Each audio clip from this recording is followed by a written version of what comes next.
Hey guys, it is really nice to be back making a video that I'm actually planning on posting online as a public video. So I said yesterday, I told myself I was gonna record it. I didn't end up having a chance, so I figured, okay, I need to do it today, because if not, it's gonna keep happening or a few more months go by. But today's video, I want to do it about relationships, and not just any relationship, but the most important relationship you will be in, the relationship you're supposed to be most excited about, the relationship you should look forward to having and actually making it work. So first we're gonna start with letting go. And I know I say this a lot. I know I say you need to let go of certain things, certain beliefs, certain limitations, certain blocks we have. But oh, I can see better. You guys like my new glasses? They are circles now. They see me rolling because they're wheels and they're circles. Anyways, first of all, let me ask you, what type of relationship do you want? Do you want a relationship that is good?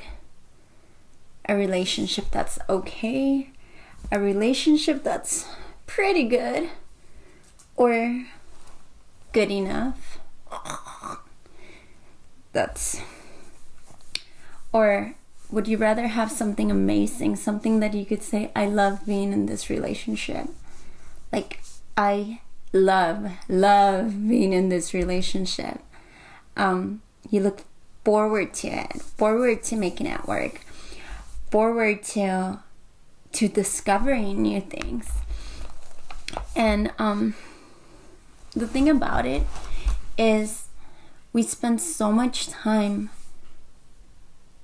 placing someone else in a pedestal, placing our significant other, or the person we're trying to get at, the person we're trying to be in a relationship with. We spend so much of that energy in them. And if it works out, great. It works out for a while. But remember, there's a rule. The one that cares is the one that loses. The one that cares is the one that loses. Now, I'm not saying don't care.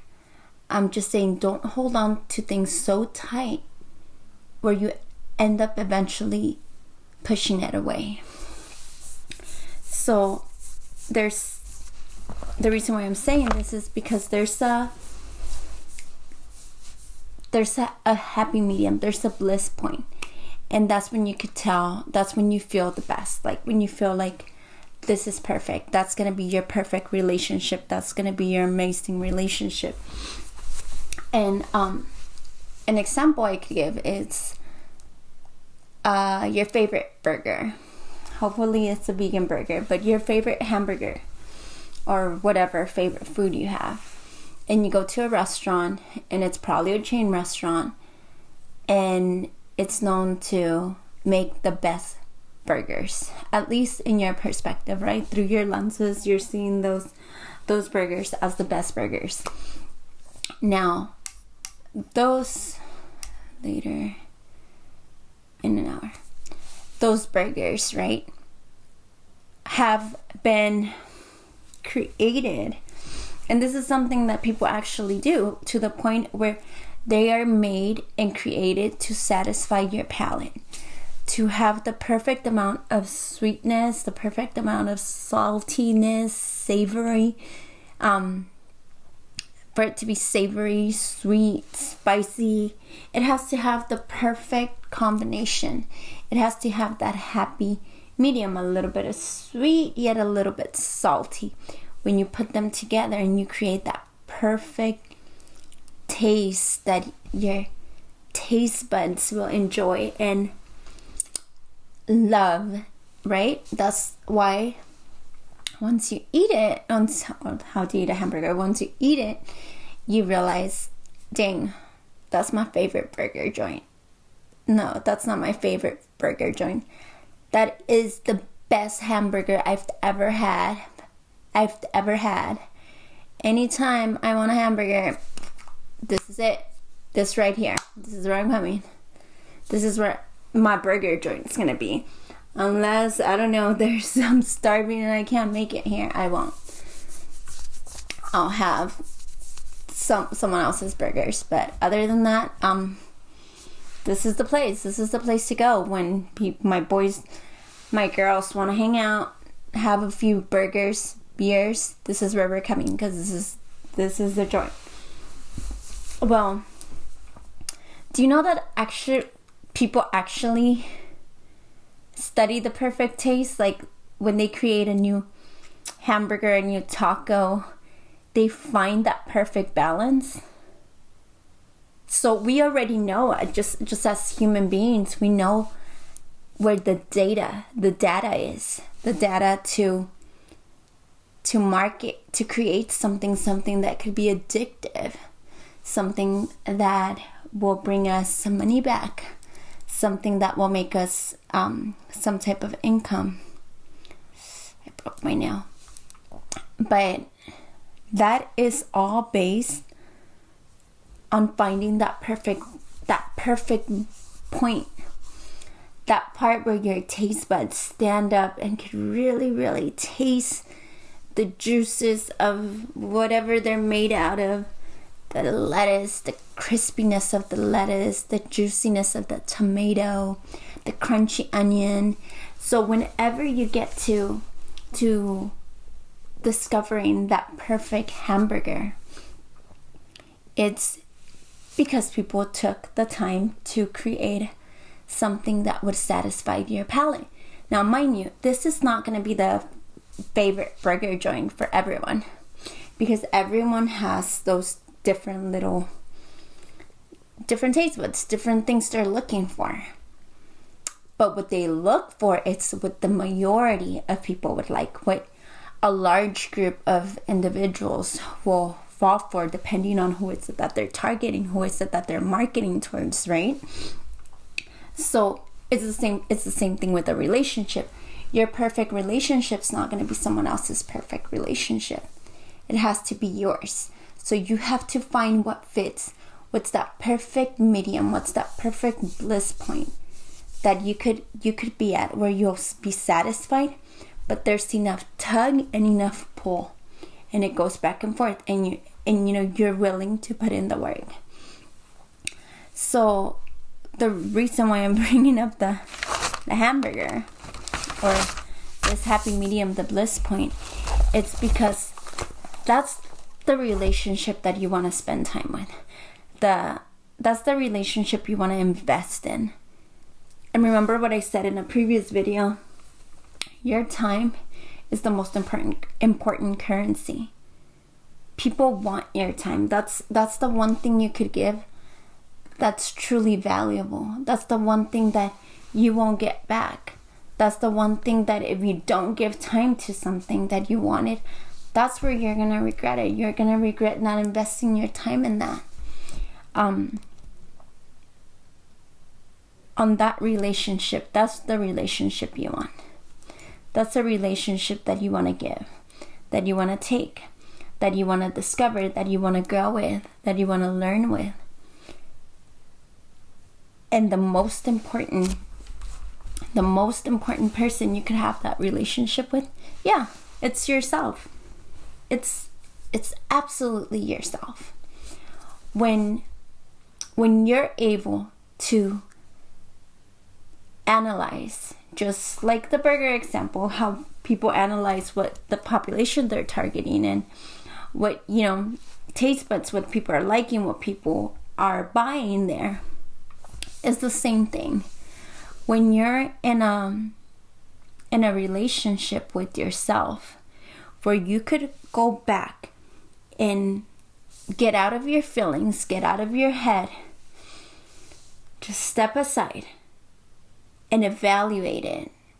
Evaluate where is it that you're falling short.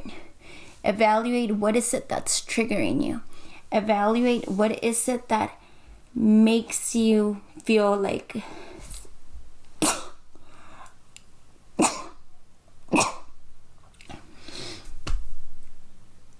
okay, I'm done. What is it that makes you want to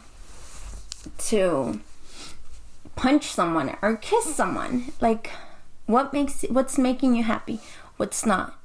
When you're able to go back and, mind you, this is the way you react towards other people's actions. Because again, like I've also said before, your actions, your reactions, what you're putting out there is a reflection of what's inside of you.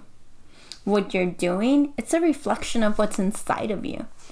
If you're doing shitty things out there, if you're talking bad about other people, gossiping, I mean, what do you really think of yourself? Like, if you really sit and look at yourself in the mirror, what is it that you're seeing? Do you like what you're seeing?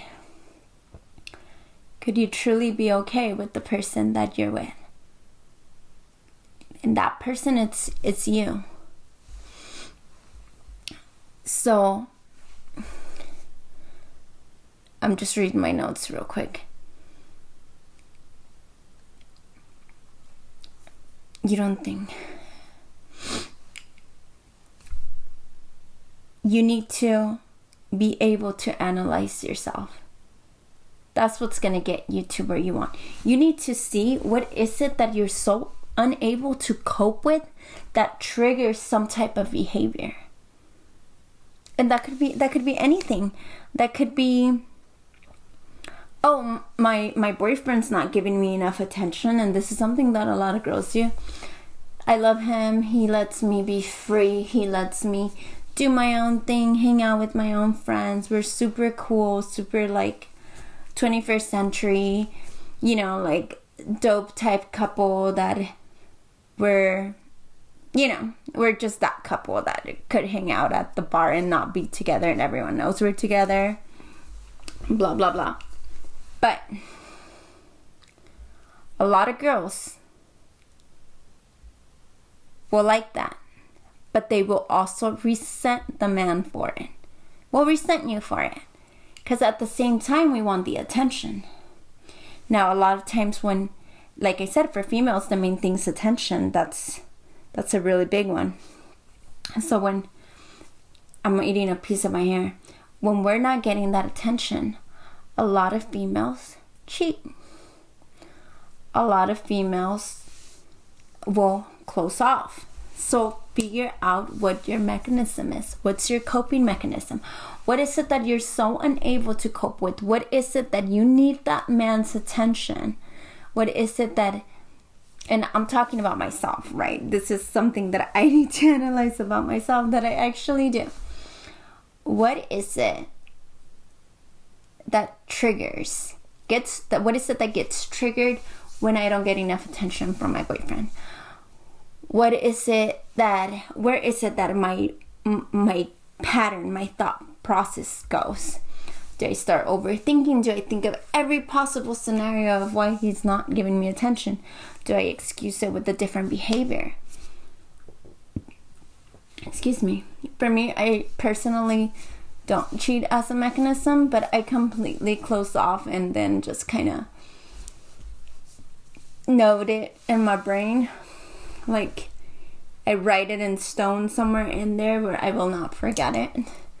And it's like, on December 3rd, 2003, you told me we were going to the movies and you forgot about it. So, I know it's stupid. It's so stupid. But it's not to make a relationship work with someone else. I'm not trying to figure out why is it that's my trigger, my response to whatever triggered me. In this case, a boyfriend not paying attention to me. No, it's getting to know the reason, and not for the dude. Forget the guy. You're trying to figure it out for yourself, Because once you're able to figure it out, you get your own power back. That is why it's so important for you to get to know yourself. That is why the relationship you have with yourself is so important. That is the reason why you need to be so happy on your own and value yourself so much that you will not sell yourself short. That is the reason why you could say, okay, this is how I'm going to react to this. How do I change that pattern? And it's not because of the guy. It's because of you. Because you're always in competition with yourself and yourself only. Where you should always have the mentality of being a better person. Of discovering, of going within, of not listening to other people. They don't live inside of you. They've never walked not even a mile on your shoes. They've never taken a step on your shoes. So the reason why that relationship with yourself is so important, because then when you get to know yourself, when you get to go through your own data, I keep a journal and I keep all my stuff in here. Well, not in there. I have journals for days. But it's because why would you want someone else to analyze you? Somebody else will. If you don't do it for yourself, I'm sure someone else will. And if you don't know yourself, those individuals who have come up with conclusions about you, chances are you're going to believe it. And the reason why you're going to believe it, whether it be good, bad, it's because you don't know yourself. Because you don't know your own value. You might be depreciating yourself or selling yourself a little bit pricey. If you are, then rise up to the occasion. But if you're not, then figure out what it is so that you could raise your own value. And recognize it and see it for yourself. Because once you know your own value, no one else will come and appraise you. Because you know what you're worth. And someone else's opinions will not matter to you because you know your value. So, get to know yourself. Build a relationship with yourself. Work on yourself. Figure out what you don't like. Why is it that you don't like it? You don't like Susan. Why don't you like Susan? What does Susan do to you that triggers you? And it's not for Susan that you're doing this. You're doing it for yourself, to discover who you are, to better yourself, to be more conscious of yourself. You can't be aware of your surroundings if you're not aware of yourself. Okay? Thank you. Thanks for if you stayed this long. Have a wonderful, wonderful day. If you were having lunch when you listened to this, thank you. I appreciate your time. Hope you enjoyed it. Okay? Bye.